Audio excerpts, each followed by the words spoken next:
السلام علیکم ورحمۃ اللہ وبرکاتہ، نحمدہ ونصلی علی رسولہ الکریم، اما بعد فاعوذ باللہ من الشیطان الرجیم، بسم اللہ الرحمن الرحیم۔ پرہیز علاج سے بہتر ہے، یعنی کوئی دوائی نہ لے، کچھ نہ لے، فاسٹنگ شروع کر دیں تو فاسٹنگ میں بھی شفا ہے۔ اور پھر دعائیں، آیات، سب سے بڑھ کر سورۃ الفاتحہ جس کا نام یہ شفا ہے، سورۃ الفاتحہ سے علاج کریں۔ خارجہ بن سل تمیمی اپنے چچا سے نقل کرتے ہیں، ایک مرتبہ وہ رسول اللہ صلی اللہ علیہ وسلم کی خدمت میں حاضر ہوئے۔ جب واپس جانے لگے تو ایک قوم کے پاس سے گزرے جن کے ہاں ایک مجنون آدمی تھا، یعنی اس کا ذہنی توازن ٹھیک نہیں تھا۔ اسے انہوں نے لوہے کی زنجیروں سے باندھ رکھا تھا۔ اس کے اہل خانہ کہنے لگے، ہمیں معلوم ہوا کہ تمہارا یہ ساتھی یعنی نبی صلی اللہ علیہ وسلم کو خیر لے کے آیا ہے، وہ خود نہیں ہوں گے مسلمان، نہیں پتا ہوگا، تو کیا اس کے پاس کوئی ایسی چیز ہے کہ جس سے علاج کیا جائے اس کا؟ وہ کہتے ہیں کہ میں نے سورۃ فاتحہ پڑھ کر دم کیا تو وہ ٹھیک ہو گیا۔ یقین اصل چیز ہے نا، کہ یقین کتنا ہے۔ ایک لیکچر یقین پر بھی ہونا چاہیے، کیونکہ نا دین کے معاملے میں، دعاؤں کے معاملے میں ہمارا یقین نہیں ہوتا۔ الثقۃ باللہ۔ پھر جو منزل ہم پڑھتے ہیں اس میں سورۃ فاتحہ کے علاوہ آیت الکرسی ہے، البقرہ کی آخری 2 آیات ہیں، کیونکہ نبی صلی اللہ علیہ وسلم نے فرمایا جس نے سورۃ البقرہ کی آخری 2 آیات ایک رات کو پڑھی وہ اسے ہر آفت سے بچانے کے لیے کافی ہوں گی۔ اور آیت الکرسی کا تو فائدہ آپ کو معلوم ہی ہے۔ پھر معوذات ہیں، قل هو اللہ احد، قل اعوذ برب الفلق، قل اعوذ برب الناس۔ نبی صلی اللہ علیہ وسلم نے فرمایا صبح اور شام 3 بار معوذات کہہ لو تو یہ ہر چیز سے تمہیں کفایت کریں گی۔ پھر یہ دعا جو کل میں نے آپ کو بتائی تھی، انی مسنی الضر وانت ارحم الراحمین۔ اور اگر وسوسے آ رہے ہیں بہت اور بے چینی ہے اور دل پریشان ہے تو انی مسنی الشیطان بنصب وعذاب، کہ شیطان نے مجھے سخت تکلیف اور عذاب میں ڈال رکھا ہے، یعنی وسوسوں اور نیگیٹو تھنکنگ کی وجہ سے۔ حضرت ایوب علیہ السلام کا حال یاد کر کے اور پھر انت ارحم الراحمین بھی کہیں ساتھ۔ اور پھر ایوب علیہ السلام کا انداز جو ہے نا دعا کا، وہ بڑا خوبصورت ہے، وانت ارحم الراحمین، اور اپنے حال کا ذکر کیا کہ اللہ میں تکلیف میں ہوں، آپ جانتے ہیں۔ تو ہم اس طرح بھی دعائیں کر سکتے ہیں، یا اللہ آپ نے ایوب علیہ السلام کو صحت دی تھی، یا اللہ آپ نے زکریا علیہ السلام کو بیٹا دیا تھا، یا اللہ آپ نے یوسف علیہ السلام کو لوٹا دیا تھا، یا اللہ آپ نے موسیٰ علیہ السلام کی حفاظت کی تھی، یا اللہ آپ میری یہ تکلیف دور کر دیں۔ سورۃ الانبیاء میں وہ اتنی خوبصورت دعائیں پڑھتے ہیں تو دل پگھلتا ہے، سارے انبیاء کی جو دعائیں قبول ہوتی گئیں ان کا واسطہ دے کر کے اللہ آپ نے ان سب کی دعائیں قبول کی، آپ میری بھی دعا قبول کریں اور میری یہ تکلیف دور کر دیں۔ اور پھر یہ ہے کہ جیسے نیک لوگ اللہ سے اچھا گمان رکھتے تھے، ابراہیم علیہ السلام نے کہا وَإِذَا مَرِضْتُ فَهُوَ يَشْفِينِ، وہ مجھے شفا دیتا ہے جب میں بیمار ہوتا ہوں۔ یہ یقین ہو اور پھر اس طرح شفا مانگے اللہ سے کہ اللہ تعالیٰ آپ کے ہاتھ میں شفا، بیدک الشفا۔ پھر وہ جو مسنون دعائیں گرین کارڈ کی ہیں، امسح البأس رب الناس بیدک الشفا، لا یکشف الکرب الا انت، اے لوگوں کے رب تکلیف دور کر دے، تیرے ہی ہاتھ میں شفا ہے، تیرے سوا اس کو کوئی دور کرنے والا نہیں۔ نبی صلی اللہ علیہ وسلم بیمار پر ان الفاظ کے ساتھ دم کیا کرتے تھے۔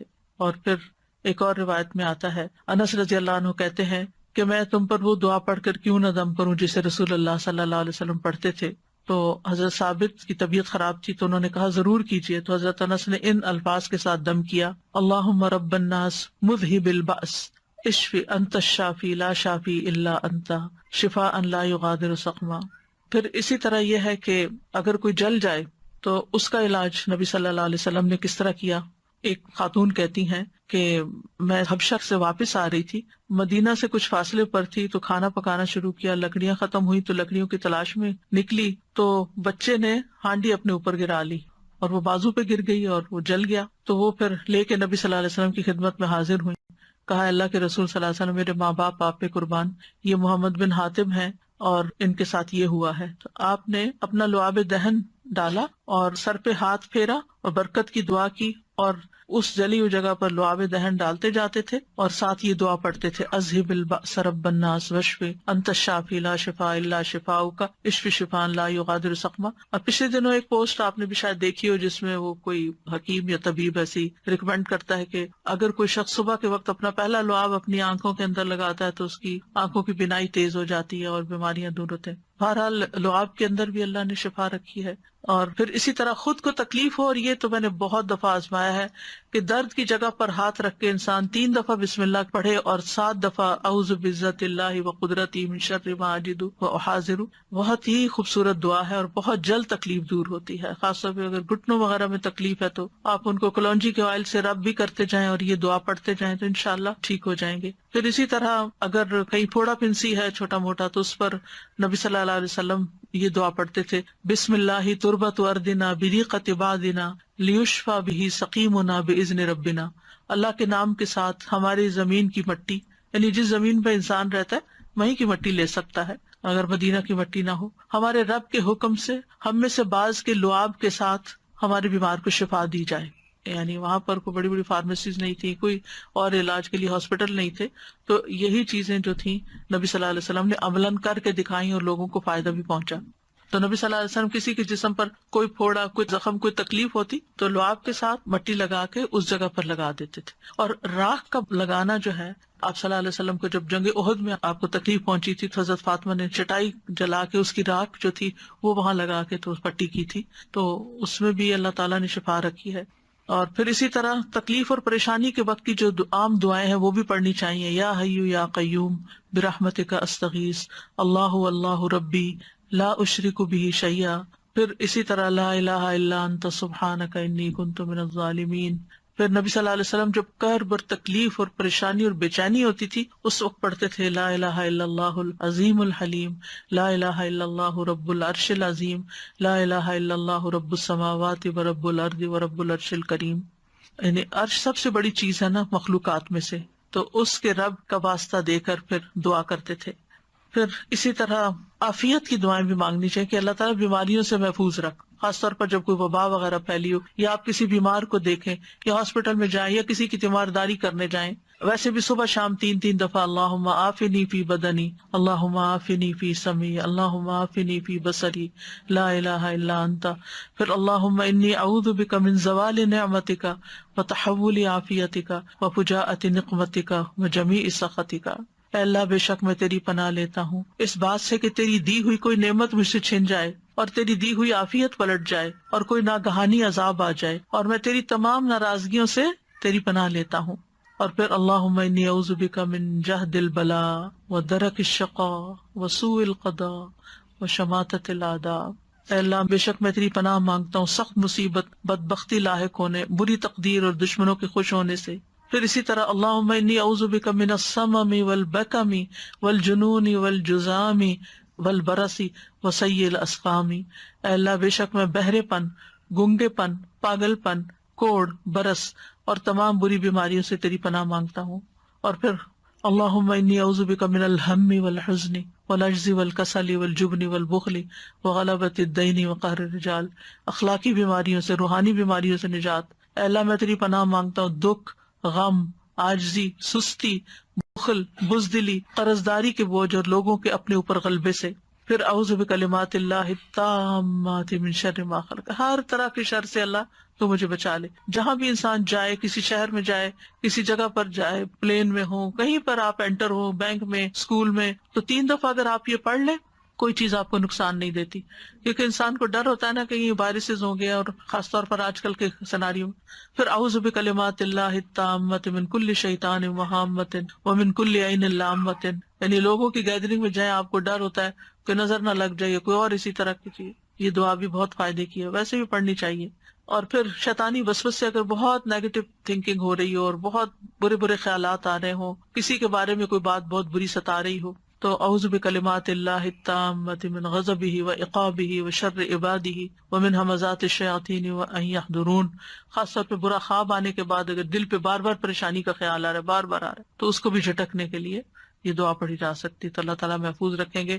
بس آخر میں چند موٹی موٹی باتیں کہ اگر آپ کسی بیمار کے پاس جائیں تو کن چیزوں کا خیال رکھیں، کیونکہ مریضوں کی عادت کا حکم دیا گیا ہے، کیونکہ اس سے انسان کو اپنی نعمتیں یاد آتی ہیں اور انسان کو آخرت کی یاد آتی ہے. اور مسلمان کی عادت جو ہے وہ دوسرے مسلمان پر حق ہے، خاص طور پر اگر کوئی قریبی لوگوں میں سے ہو. نبی صلی اللہ علیہ وسلم نے فرمایا جب کوئی شخص اپنے کسی مسلمان بھائی کی عادت کرتا ہے تو وہ جنت کے باغات میں چلتا ہے یہاں تک کہ بیٹھ جائے، اس کے بیٹھنے پر اللہ کی رحمت اسے ڈھانپ لیتی ہے. اگر واقعی عیادت کی نیت سے کسی کے پاس جاتے ہیں اور عبادت کی نیت سے، اور اگر صبح کے وقت جائے تو شام تک 70,000 فرشتے اس کے لیے دعائیں بخشش کرتے ہیں، اور شام کو جائے تو صبح تک، یعنی اتنا بڑا اجر و ثواب ہے۔ اور عیادت نہ کرنے والوں کی مذمت کی گئی ہے۔ اللہ تعالیٰ قیامت کے دن فرمائیں گے کہ میرا فلاں بندہ بیمار تھا، تو نے اس کی عیادت نہیں کی، یعنی تم نے اس کا حال ہی نہیں پوچھا، اگر تو اس کی عیادت کرتا تو مجھے اس کے پاس پاتا۔ عیادت کرتے وقت اسے اجر کی خوشخبری دی جاتی ہے، اور مریض کو دعا دے کر خوش کریں، ہو سکے اس کو دم کر دیں اور دعا کا کارڈ دے دیں، کوئی بھی ایسی چیز اس کو بتائیں کہ یہ بیماری اس کے درجات کی بلندی کا ذریعہ، اچھی باتیں کریں، حوصلہ افزائی کریں، غم گساری کریں۔ اور عیادت کے وقت کی دعاؤں میں لا بأس طہور انشاءاللہ، کوئی بات نہیں، ٹھیک ہو جاؤ گے، سب صاف ہو جائے گا۔ اگر اور دعائیں آپ کو لمبی چوڑی نہیں بھی آتی تو سورۃ فاتحہ تو سب کو آتی، سورۃ فاتحہ پڑھ کے دم کر دیں، معوذات پڑھ کے دم کر دیں، اور پھر اسأل اللہ العظیم رب العرش العظیم ان یشفیک 7 دفعہ پڑھ کے آپ اس پہ دم کر دیں۔ نبی صلی اللہ علیہ وسلم نے فرمایا جو مسلمان کسی بیمار کی عادت کے لیے اس کے پاس آئے جس کی موت کا وقت نہ آیا ہو، اور 7 مرتبہ یہ پڑھے تو اللہ تعالیٰ اس کو شفا عطا کر دیتا ہے۔ تو یہ بیمار کے لیے پڑھنی چاہیے۔ پھر اللہم اشف فلان، اگر دور بیٹھے ہیں تو دور سے دعائیں کر دیں، اور دیگر بھی اذہب البأس اور مذہب البأس، اور یہ ساری دعائیں جو پہلے میں آپ کو بتا چکی ہوں دیگر بیماریوں کے علاج میں، یہ دعائیں گرین کارڈ پہ لکھی ہوئی ہیں، ان سب کا بھی، یعنی اگر آپ کے پاس زبانی یاد نہیں تو دیکھ کے بھی آپ ان کو پڑھ سکتے ہیں۔ اور ساتھ اپنے لیے بھی ایک دعا مانگے کہ اللہ مجھے اس سے عافیت میں رکھنا، یعنی الحمدللہ الذی عافانی مما ابتلاک بہ وفضلنی علی کثیر ممن خلق تفضیلا۔ تو حدیث میں آتا ہے کہ جو یہ پڑھے گا اس مصیبت سے محفوظ رہے گا جس میں دوسرا مبتلا ہے۔ تو اللہ تعالیٰ ہمیں بیماریوں میں اور ساری تکلیفوں میں درست رویہ اختیار کرنے کی توفیق دے، اور سنت کے مطابق علاج بھی اور بہیو کرنے کی توفیق دے، جس سے اللہ تعالیٰ راضی ہو جائے۔ یہ ایک باری امتحان ہے، اس امتحان کو پاس کرنا ضروری ہے، اور پاس کرنے پر بہت بڑے درجات ہیں، اور اگر انسان اس پر ناکام ہو جاتا ہے تو دنیا میں بھی تکلیف اور آخرت کی بھی تکلیف۔ وآخر دعوانا ان الحمد للہ رب العالمین۔ سبحانک اللہم وبحمدک، اشہد ان لا الہ الا انت، استغفرک واتوب الیک۔ السلام علیکم ورحمۃ اللہ وبرکاتہ۔